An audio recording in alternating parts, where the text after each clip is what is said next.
Tu bénis, Seigneur, ces moments, Seigneur. Nous avons chanté des choses merveilleuses. Le Seigneur est là, au milieu de nous.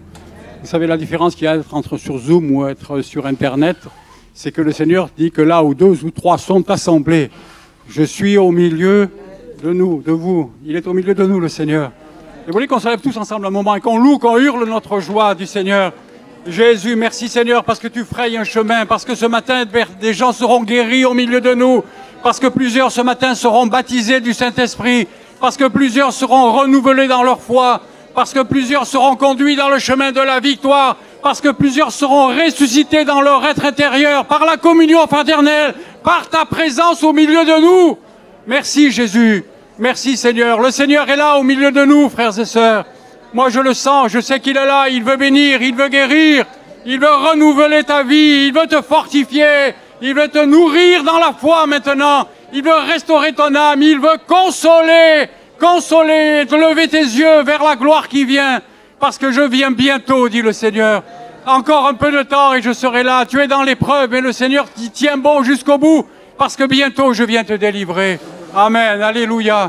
Merci Jésus, merci Seigneur, comme elle est bonne sa présence. Combien nous sommes heureux d'être réunis, assemblés au milieu de nous. Hein. Merci Seigneur.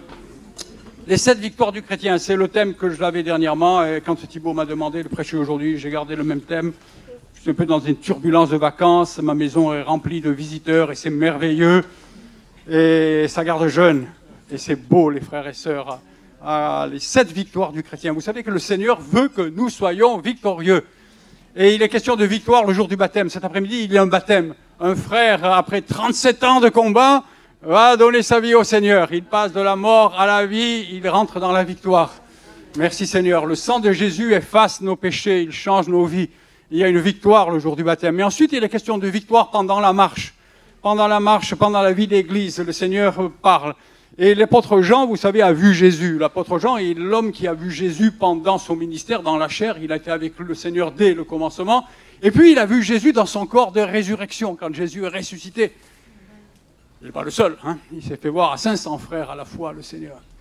Il les a enseignés pendant 40 jours, mais Jean particulièrement.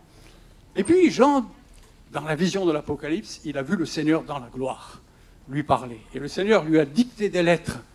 Et ces lettres que le Seigneur a dictées à Jean, et il a demandé à l'Esprit de pousser par l'onction les responsables des églises, de les prêcher à tous. Et les conseils et les victoires dont nous parlons, elles sont dans ces lettres. Le Seigneur Jésus veut que tu sois victorieux. Même que tu aies un bâillon sur la bouche, vous savez, ça fait drôle. Je n'avais jamais pensé qu'un jour je prêcherais à des gens qui me regardent tous bâillonnés. Hein. J'ai l'impression qu'on est vraiment comme les grenouilles, vous voyez, qui s'habituent. On est vraiment dans les temps de la fin. Comment vous serez l'année prochaine? Peut-être vous viendrez avec un casque avec des antennes. On ne sait pas, hein, contre les radiations nucléaires. Comment est-ce qu'on va venir avec une combinaison de plomb? Hein, vous voyez, de jour en jour, de mois en mois, le Seigneur s'approche. Il y a la guerre dans le monde. Tous les signes sont là. Et tout est cool. On continue à vivre tranquillement. Et le monde ne réalise pas. Le Seigneur est à la porte. Il frappe. Les temps sont courts. Le Seigneur dit, Jésus dit, je viens bientôt. Thibaut nous le rappelait jeudi, c'est tellement beau ça. La Bible se termine par cette parole. L'Église et l'Esprit disent, viens Seigneur Jésus, viens bientôt. Et le Seigneur dit, je viens bientôt. Amen. Il patiente parce qu'il veut sauver le plus grand nombre. Et nous croyons qu'il va y avoir une grande moisson maintenant, en Australie, en France, partout. Amen. Alléluia. Et même à Chambéry, et même à Sorbier. Merci Seigneur. Il peut y avoir des victoires, des conversions. À celui qui vaincra. Et vous savez, le Seigneur veut que nous soyons vainqueurs, il veut nous conduire, nous accompagner, et il y a des promesses associées à ces victoires. Il y a des promesses. Et j'aimerais que nous lisions tout de suite, si vous avez le livre de l'Apocalypse, vous tournez avec moi. C'est facile à trouver l'Apocalypse, vous voyez, c'est plutôt vers la fin. Prenez le chapitre 2, la première des lettres. Écrit à l'ange de l'église d'Éphèse, voici ce que dit celui qui tient les 7 étoiles dans sa main droite. Les étoiles, c'est les équipes pastorales, c'est tous les responsables. C'est celui qui tient tous les hommes de Dieu dans sa main. Celui qui marche au milieu des 7 lampes d'or que sont les églises. 7, c'est un chiffre qui veut dire la perfection. Toutes les églises, le chiffre de Dieu. Je connais tes œuvres. Le Seigneur nous parle, vous voyez, il dit, je connais tes œuvres. Je connais ton travail et je connais ta persévérance. Vous voyez, à cette église, il dit, je sais que tu ne peux pas supporter les méchants, que tu as éprouvé ceux qui se disent apôtres et qui ne le sont pas, et que tu les as trouvés menteurs, et que tu as de la persévérance, et que tu as souffert à cause de mon nom, et que tu ne t'es point lassé. C'est une église formidable. Il y a de l'œuvre, il y a du travail, il y a de la persévérance. Mais, c'est triste ce mais, vous voyez, mais ce que j'ai contre toi, c'est que tu as abandonné ton premier amour. Souviens-toi donc d'où tu es tombé. C'est pas rien, vous voyez, t'es tombé. Perdre l'amour, c'est une chute. Souviens-toi d'où tu es tombé. Et ces choses sont écrites pour que ça ne nous arrive pas, pour qu'on comprenne. La bonne nouvelle, c'est que rien n'est perdu. Qu'est-ce qu'il faut faire? Repens-toi. Repens-toi. Demande pardon au Seigneur. Reviens. Ressaisis-toi. Reviens au Seigneur. Sors de la torpeur. Retrouve le premier amour. Reprends tes premières œuvres. Sinon, je viendrai à toi et j'ôterai ton chandelier de sa place. À moins que tu ne te repentes. Je veux parler ce matin rapidement de deux églises. Et je voudrais mettre en opposition cette église de Philadelphie et l'église d'Éphèse et l'église de Philadelphie. On tourne une page, on est au chapitre 3, au verset 7. Et là, l'Esprit écrit à l'église de Philadelphie. Voici ce que dit le Saint, le véritable, celui qui a la clé de David, celui qui ouvre et personne ne fermera, celui qui ferme et personne n'ouvrira. Mon frère, si tu marches dans le Seigneur, comme vous allez voir que marche l'église de Philadelphie, le Seigneur, il ouvre une porte dans ta vie et personne ne pourra la fermer. Personne, l'ennemi, le diable, rien, les circonstances, rien ne pourra empêcher le plan que le Seigneur a pour toi, dans lequel il t'appelle. Il met dans ton cœur des chemins tout tracés. C'est le chemin de l'amour, des priorités. C'est le psaume 84 qui dit cela. Et tu transformes les lieux dans des lieux pleins de vie, pleins de sources. Tu es appelé à donner la vie. Et le chemin sur lequel le Seigneur t'appelle, tu le sens dans ton cœur, il t'appelle, rien ne fermera la porte. C'est bon, ça, on le dit merci Seigneur. Hein. Au verset 8, vous voyez, pourtant il dit, je connais tes œuvres. Voilà, vous voyez les questions d'œuvres là aussi. Ils ont des œuvres comme l'église d'Éphèse. Parce que tu as peu de puissance et que tu as gardé ma parole, ils ont peu de puissance. Et que tu n'as pas renié mon nom, j'ai mis devant toi une porte ouverte que personne ne peut fermer. Voici, je te donne quelques-uns de la synagogue de Satan, qui se disent juifs, mais qui ne le sont pas, mais qui mentent. Voici, je les ferai venir se prosterner à tes pieds pour reconnaître que je t'ai aimé. Waouh, c'est une belle promesse, ça, hein? Vous voyez, il leur dit, tu as peu de puissance. Tu as peu de puissance. Mais en fait, on n'a pas de puissance, nous, vous le savez. Ce matin, au premier culte, on a eu des travaux pratiques. Hein? On était en train de prêcher, paf, la lumière a sauté. Tout s'est éteint, le micro s'est arrêté. Les lumières, l'écran, les instruments de musique, plus rien. Je disais, on peut avoir la pianiste qui est là avec tous les dons, les talents. Plus de puissance, fini. Plus rien. Plus de projection, plus rien. Frères et sœurs, si la puissance qui nous vient de Dieu est coupée, on n'est rien, on n'a pas de force. Et Paul dira, c'est quand je suis faible que je suis fort. Et le Seigneur, dans le sermon sur la montagne, dans les premières béatitudes, il dit aux Juifs qui sont là, aux premiers disciples, il leur dit, heureux ceux qui sont simples, faibles en esprit. C'est-à-dire heureux que ceux qui se savent. Si tu sais que tu es faible, si tu sais que tu n'as pas de puissance, si tu sais que tes œuvres, ton travail n'a pas de mérite en lui-même, mais que tout vient du Seigneur, si tu te sais faible, alors tu es concerné comme l'église de Philadelphie qui marche dans la bénédiction. Verset 10, parce que tu as gardé la parole de la persévérance, en moi, je te garderai aussi à l'heure de la tentation qui va venir sur le monde entier pour éprouver les habitants de la terre. Et je crois que la tentation qui est venue sur la terre pour nous éprouver, elle est là. Et elle va venir de plus en plus. Elle ne fait que commencer peut-être, dira quelqu'un, mais elle est là. Est-ce que vous arrive dans votre entourage, par hasard, par miracle, est-ce qu'il y a quelqu'un qui ne croit pas en Dieu autour de vous? Est-ce que ça peut arriver? Ça peut arriver, vous en connaissez un, hein? Voilà, hein? Dans mon quartier, c'est tous. Hein? Hein? Mon quartier, c'est tous. Hein? C'est pas vrai, il y en a qui croient en Dieu, il y a des gens qui ne veulent pas. Il y a une voisine qui me dit, moi je ne crois pas, j'ai jamais entendu parler, tout ça. Et puis dernièrement, quelques temps plus tard, elle me dit, oui, mais mon neveu, qui est en Suède, il est un chanteur comme Johnny Hallyday qui passe à la télévision, j'ai vérifié depuis, c'est vrai. Et il s'est converti, il est chrétien, maintenant il vit, il chante plus que pour Jésus, tout ça. Il est fou comme vous, elle m'a dit. Hein. Amen. Amen. Il y a des fous de Dieu partout. Hein. Elle commence par dire, oh non, moi je ne connais pas, je ne sais pas. Mais juste son neveu est à fond pour le Seigneur. Amen. Hein. C'est merveilleux. Partout, le Seigneur agit. Hein. Parce que tu as gardé la parole. Et voyez le verset 12, « Celui qui vaincra, je ferai de lui une colonne dans le temple de Dieu, il n'en sortira plus. J'écrirai sur lui le nom de Dieu, le nom de la ville de mon Dieu, et la nouvelle Jérusalem qui descend du ciel auprès de mon Dieu, et le nom nouveau de Dieu, que celui qui a des oreilles entende ce que l'Esprit. » Vous voyez, d'abord, c'était l'Église, les lettres étaient écrites aux responsables, mais maintenant, c'est l'Esprit qui le dit. Parce que Jésus, il a donné l'ordre à l'Esprit de mettre de l'onction sur les responsables pour qu'ils annoncent ce message à toutes les églises. Et que celui qui a des oreilles l'entende. Est-ce que tu as des oreilles? Il ne parle pas de ces oreilles-là, le Seigneur, vous avez compris. Il parle des oreilles qui sont les oreilles du cœur. Le cœur, il a son intelligence, il a sa sagesse, il a ses narines pour respirer le souffle de vie. Il a aussi les oreilles du cœur pour, dans la sagesse de Dieu, comprendre sa parole. Merci Seigneur. Et ce que je voudrais vous dire, c'est que on voit que dans les deux églises, il y a ces notions d'œuvre, de travail et de persévérance. Cependant, Éphèse a chuté. Elle est tombée dans sa marche. Vous le voyez, c'est écrit. Et Philadelphie n'a pas chuté, mais elle est menacée. Et quelle est la menace? Le Seigneur lui dit, retiens ce que tu as. Vous voyez, qui est-ce qui le voit, qui peut me dire, retiens. C'est le verset 11. Vous voyez, Apocalypse 3:11, je viens bientôt à Philadelphie. Retiens ce que tu as afin que personne ne prenne ta couronne. Ça veut dire que la couronne de vie, la couronne, tu l'as déjà. Et là où il faut être victorieux, c'est persévère, retiens, garde ce que tu as, ne laisse pas le diable le ravir. Dans d'autres églises, il est question de fainéantise. Le Seigneur dit, ce n'est pas de la fainéantise, il faut du zèle, et pas de la paresse. Dans d'autres églises, c'est des fausses doctrines.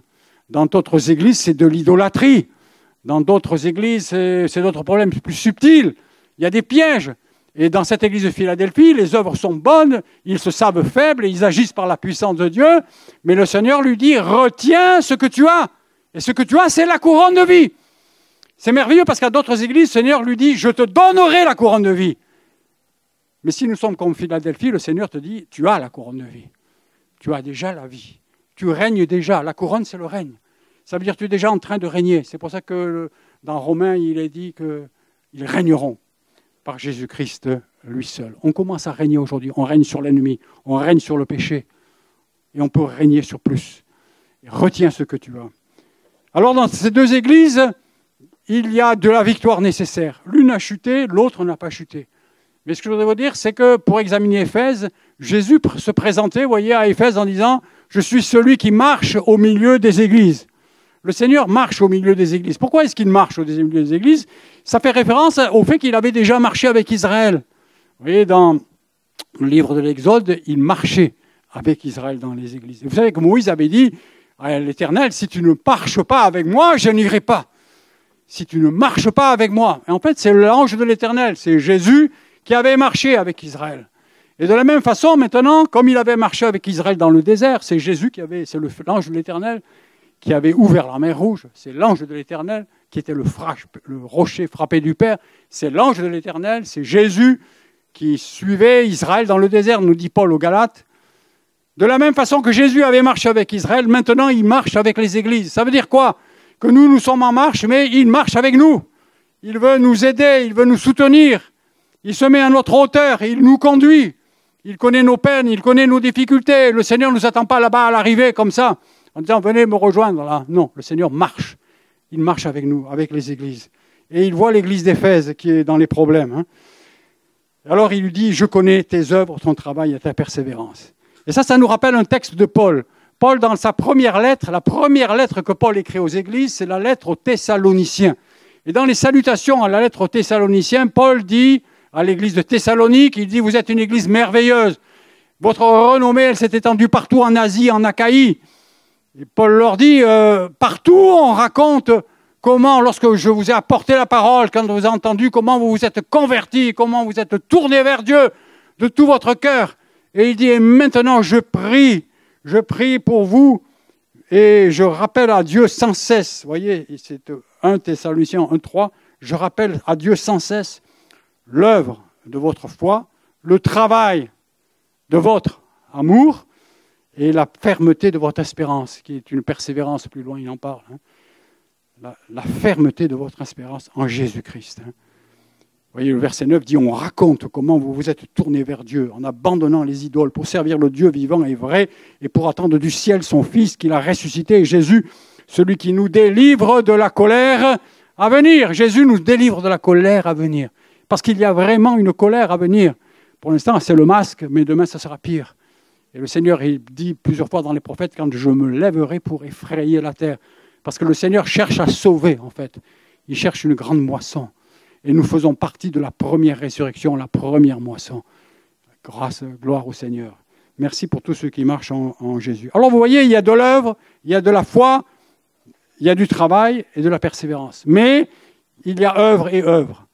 Il y a travail et travail. Il y a persévérance et persévérance. Quelle est la grande différence entre Éphèse? C'est que Éphèse avait perdu le premier amour. Mais qu'est-ce que c'est le travail des Thessaloniciens? Paul dit le travail de votre amour. Et c'est toute la différence. C'est tout ce que je veux dire ce matin au culte. Il faut que vous compreniez ça. Si nous travaillons pour le Seigneur, si nous allons, si nous témoignons, si nous visitons les prisonniers, les malades, si nous prions, si nous lisons, si nous adorons, nous servons le Seigneur dans notre esprit. Paul dit, je sers le Seigneur, Dieu, dans mon esprit. Si nous le servons dans l'adoration, si nous entrons dans le lieu saint, ce n'est pas par nos efforts. C'est un travail, mais c'est l'amour qui le fait en nous. C'est l'amour qui doit travailler en nous. Vous comprenez ça? Et comment est-ce que l'amour vient travailler en nous? Comment est-ce que l'amour est venu dans mon cœur? Bonne question, question mark. Comment l'amour vient dans mon cœur? Il est déversé dans mon cœur par le Saint-Esprit. J'ai rencontré des frères dans certaines églises qui sont bien froides, là, qui disent « Oh, moi, je n'ai pas du tout besoin du Saint-Esprit. Le baptême du Saint-Esprit, on n'a pas besoin. » Le plus important, lisez Corinthiens 13, le plus important, c'est l'amour.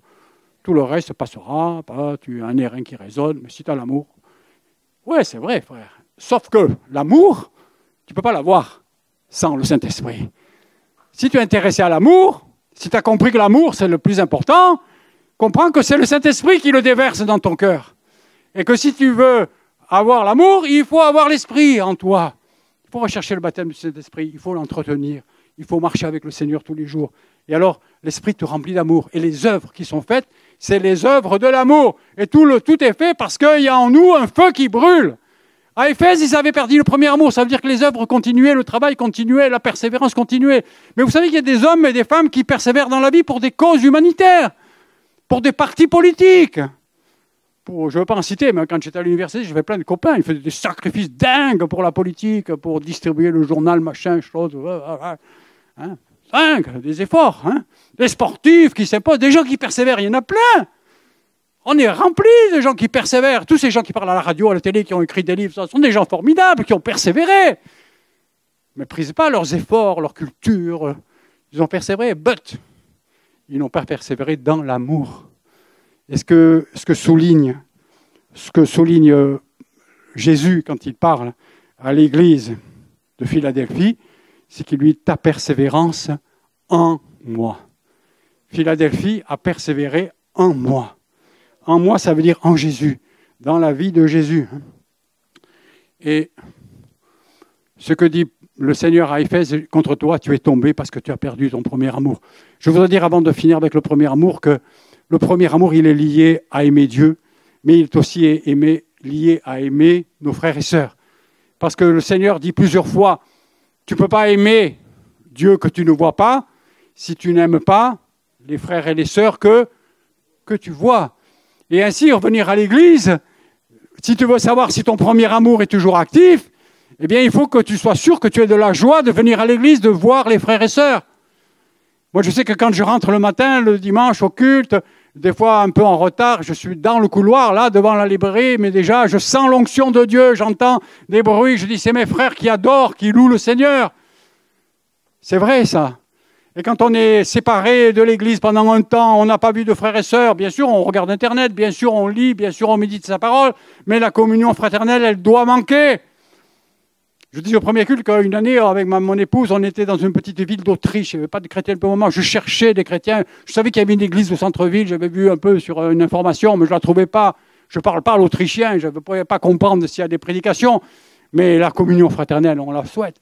Alors je cherchais, et puis j'ai vu, il pleuvait, Monique ne voulait pas marcher sous la pluie, je la tirais par le bras, et elle pensait à ses beaux cheveux, il pleuvait. Et je vois un écriteau loin là-bas, éclairé avec un beau poisson. Je dis, chérie, il y a une église là-bas. On y va. Monique m'a dit, c'est loin, il pleut. Je l'ai pris par le bras, on a marché sous la pluie. Il y a une église, on va voir des frères et sœurs. On est arrivé, c'était grand, c'était illuminé, on est rentré, mais c'était une grande poissonnerie. J'étais déçu, hein. J'étais déçu, hein. Mais quand même, ça m'a rassuré le cœur. J'ai dit quand même, j'aurais vraiment aimé rencontrer des frères et sœurs, hein. Je ne les ai pas rencontrés. Mais dans d'autres situations, je suis allé, une fois on était en Finlande, on n'a rien compris. Hein, il a prêché en finlandais, le finlandais. Hein. Mais c'était tellement bon d'être dans la communion, de rencontrer des frères. Vous comprenez ça? Avoir l'amour des frères et sœurs.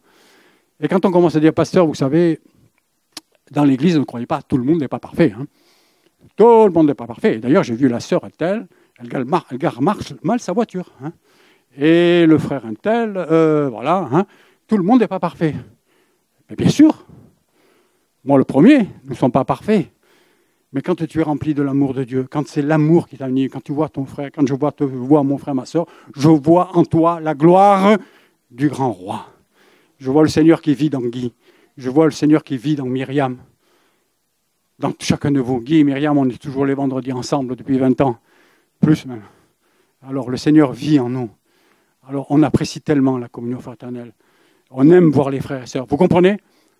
Aimer les frères et sœurs, c'est le bon repère. Hein, le premier amour. Si quelqu'un dit « j'aime Dieu » et qu'il haïsse son frère, c'est un menteur. Car celui qui n'aime pas son frère qu'il voit, comment peut-il aimer celui qui ne voit pas? Et nous avons de lui ce commandement, que celui qui aime Dieu aime aussi son frère. Et pour cela, la bonne nouvelle, c'est qu'il te suffit de se repentir, de dire « Seigneur, rends-moi ce premier amour que j'avais le jour de mon baptême ». J'ai laissé les choses devenir un ronronnement, un ronflement. Vous voyez, à Éphèse, peut-être, ils rayonnaient tellement, c'était une telle belle grande église qui marchait. Ils ont laissé le programme, l'organisation, tout ça prendre le pas. Les choses commencent à se faire machinalement. On persévère, on travaille, comme par habitude, par obéissance. Et quelque part, à un moment donné, c'est plus le premier amour qui te pousse. Si tu sens ça dans ton cœur, c'est pas la cata, mais c'est le moment de se réveiller. Qu'est-ce qu'il faut faire? C'est tout simple, dire « Pardonne-moi, Seigneur. Pardonne-moi, Seigneur. » Avant d'aller plus loin, je voudrais dire, est-ce qu'il y a quelqu'un qui veut dire, Seigneur, j'ai besoin de me repentir dans ce domaine. Seigneur, viens me saisir, viens me revisiter tout à nouveau, viens me remplir de ton amour. Moi, je l'ai eu demandé dans ma vie, au moins 2 fois. Au moins 2 fois, j'ai dit, Seigneur, je suis en train de me refroidir, là. Remplis-moi de ton amour, pour que je retrouve le même zèle, que je ne sois pas attiré par les choses du monde, mais attiré par l'Église, que j'aime la fréquentation de l'Église, que j'aime les frères et sœurs, que j'aime entendre le parler en langue, que j'aime la prière, que j'aime la foi. Est-ce que vous voulez qu'on dise merci Seigneur? Quelques-uns veulent lever la main s'ils sont d'accord avec moi. Et dit Seigneur, on se repent, rends-nous ce premier amour, Jésus. Rends-nous ce premier amour, Seigneur. Viens élargir mon cœur, viens me remplir, Seigneur. Merci Jésus, j'ai besoin de grandir dans ce domaine. Viens me bénir, Jésus, pendant la marche. Tu es là, tu marches avec les églises, tu marches avec toi. Alors le Seigneur dit, repens-toi. Et voyez, la promesse qui est étonnante, c'est que le Seigneur dit, je te donnerai de l'arbre de la vie. Or, quelque part, nous l'avons mangé déjà, l'arbre de vie, vous aussi, mes frères et sœurs. Parce que quelle est la vertu de l'arbre de vie? Qu'est-ce qu'il fait, l'arbre de vie? Il donne la vie. Or, qu'est-ce qu'il arrive, Jésus? Qu'est-ce qu'il a dit dans la parole? Celui qui a le Fils a la vie. Si tu as le Fils, tu as la vie. Mais plus loin, il dit, celui qui n'a pas le Fils n'a pas la vie. Et qu'est-ce que ça veut dire avoir le Fils? Avoir le Fils, ça veut dire avoir le Fils, Jésus, qui vit en nous. Ce n'est pas l'avoir dans la librairie, ce n'est pas l'avoir dans la Bible. Hein. Vous avez des amis qui vous montrent, ils disent, pasteur, vous voyez, j'ai une Bible. Hein. Waouh, elle est neuve, elle sent la naphtaline. Hein. Waouh. Hein. Vous voyez, une Bible, c'est usé, c'est marqué, c'est travaillé. Hein. On a la Bible, on la mange. Mais avoir la Bible, avoir le Fils, c'est l'avoir qui vit en nous. Et comment est-ce qu'on peut avoir Jésus qui vit en nous? Jésus dit, demeurez en moi et je demeurerai en vous. Et il vient vivre en nous par son esprit. Et dans Jean, le Seigneur nous dit, rassurez vos cœurs. Nous savons que nous sommes les frères. Et nous savons que Jésus demeure en nous, en ce qu'il nous a donné de son esprit. Si tu parles en langue, si tu remplis de l'esprit, le Seigneur va te remplir. Si tu ne parles pas en langue, demande-le au Seigneur. Repens-toi, dis-lui, donne-le-moi. Moi, je l'ai fait une fois. Donne-moi le baptême de l'esprit, Seigneur. Remplis-moi. Je priais tout le temps comme ça, et il y a eu parlé en langue. Après que j'ai crié dans mon cœur comme ça, le Seigneur m'a dit, tais-toi et je te remplirai. Je suis venu le dimanche d'après, j'ai commencé à prier, et un autre parlait en langue, un autre frère qui s'est levé, et une autre voix qui a dit, je t'ai dit de te taire, tu te tairas et je te remplirai. Bon, comme ça. Hein. Alors je me suis tu pendant plusieurs dimanches. Hein. Et puis on m'a demandé de ramasser les offrandes, j'ai ramassé les offrandes. Et puis en emmenant le panier des offrandes, je me mets à parler en langue. Il y a un frère qui est là, qui me dit, mais t'es baptisé de l'Esprit, toi? Et j'ai dit, ouais, à l'instant. En instant. Hein. Je suis le premier surpris, toi le deuxième. Hein. C'est comme ça. On le demande, on l'espère, on le désire, et le Seigneur le fait en son temps. Mais si tu n'es pas rempli de l'Esprit, tu n'as pas le Fils qui vit en toi. Et si tu n'as pas le Fils, tu n'as pas la vie. Et alors le Seigneur dit, mais repens-toi et je te donnerai de l'arbre de vie. Et il le donne à partir d'aujourd'hui et jusque dans l'éternité. Pour terminer, avant que nous chantions et que nous louons le Seigneur à Philadelphie, le Seigneur avait dit, je connais tes œuvres. Tu as peu de puissance, j'en ai parlé, verset 10, parce que tu as gardé la parole de la persévérance en moi. Tu ne te persévères pas comme persévèrent les sportifs. Tu ne persévères pas comme persévère un étudiant qui est plein d'ambition. Mais tu persévères en moi. Et vous savez, Jésus, quand il est arrivé à Jérusalem la première fois, les Juifs l'ont écouté parler, les religieux, ils ont dit, mais comment tu prêches comme ça? Tu n'as pas fait d'université, tu n'as pas de diplôme, tu n'as pas d'école locale biblique, ni globale, ni internationale, ni interplanétaire, comme dirait Alain Moustaki. Alain nous amène toujours dans l'univers, vous avez remarqué, c'est un pasteur intergalactique. Il dit, comment? Tu n'as pas fait d'université, tu n'as pas fait d'études, et comment tu enseignes? Et d'où prendre cette autorité? Et le Seigneur leur dit, ma doctrine, elle est d'en haut, elle est du Père. Et si quelqu'un veut l'essayer, je paraphrase un peu, mais si quelqu'un veut le tester, veut essayer ma doctrine, la vivre, l'appliquer dans son cœur, il va voir qu'elle vient de Dieu. Pourquoi s'il va le voir? Parce que si tu obéis au Seigneur, si tu commences à vivre ce que le Seigneur te dit, tu vas voir que c'est vraiment quelque chose de divin. Pourquoi? Parce que tout d'un coup, tout va devenir facile. Tout va devenir du bonheur. Les œuvres que tu fais, elles seront légères. Le travail que tu fais, il sera aisé, facile. Tu feras avec zèle, avec amour. Tu ne traîneras pas les pieds en venant aux réunions en disant « Ah, encore une réunion, il faut venir. » Tu courras parce que tu seras plein de joie. Vous me suivez? Amen. C'était en Jésus. Merci Seigneur. Et le Seigneur a dit « La porte est ouverte. Celui qui vaincra, je ferai de lui une colonne et je graverai mon nom et le nom de la ville de Dieu sur lui. » On termine là et on voudrait tous fermer nos yeux. Cet après-midi, on a un baptême. On va en parler tout à l'heure. Notre sœur Cécile va venir nous parler du baptême de Jean-Luc, mais on pourrait avec notre frère qui nous entraîne dans la louange louer le Seigneur un moment. Et peut-être on pourrait tous se lever et dire Seigneur, on veut être dans la victoire. On veut la victoire, Seigneur. On veut la victoire. Est-ce que vous pouvez lever la main avec moi, tous ceux qui veulent la victoire, tous ceux qui veulent vivre dans la victoire? Merci Seigneur. Ceux qui veulent être visités par le Seigneur, renouvelés dans le baptême du Saint-Esprit. Ceux qui veulent être renouvelés dans la foi, dans les œuvres de la foi, celles qui donnent de croire. La foi, c'est celle qui ouvre les portes aux choses invisibles et qui fait que l'invisible, les choses du ciel deviennent réalité. Seigneur Jésus, viens fortifier la foi de chacun d'entre nous, Seigneur. Ceux qui veulent travailler pour le Seigneur, poussés par l'amour de Dieu. Seigneur, viens ouvrir les portes. Viens ouvrir les portes, Seigneur, pour que nous ayons tous un service, nous soyons tous utiles en toi. Louez le Seigneur, élevez vos voix tous ensemble, dites-lui merci Jésus. Je veux être vainqueur en toi, Jésus.